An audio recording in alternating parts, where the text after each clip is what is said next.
আজ আমরা সেই নরকের দরজা খুলতে যাচ্ছি, যেখানে প্রতিটা মুহূর্তে, প্রতিটা নিঃশ্বাসে মানবতা পুড়ছে নিষ্ঠুরতার আগুনে। আপনি কি প্রস্তুত?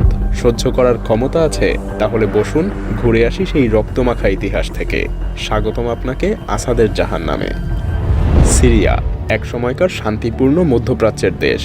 তবে এক ভয়ঙ্কর শাসকের হাত ধরে এই ভূমি পরিণত হয়েছিল জীবন্ত জাহান্নামে। এখানে দিন শুরু হতো মানুষের আর্তনাদ দিয়ে, আর রাত শেষ হতো লাশের স্তূপ দিয়ে। এই নরক তৈরি করেছিলেন বাশার আল আসাদ। তার শাসনকালের প্রতিটা মুহূর্ত ছিল রক্তাক্ত ইতিহাস। যেমন শুরুতেই নাম আসে আল খতিব কারাগারের, একটা নাম যা ভয়ের প্রতীক।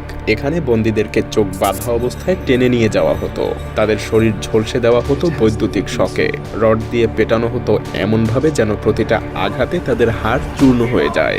অনেককে উল্টো করে ঝুলিয়ে রাখা হতো, আর মাটিতে পড়ে থাকা বন্দীরা নিঃশেষ হয়ে যেত অসংখ্য সুচালু পেরেক দিয়ে নির্মিত লাঠির আঘাতে।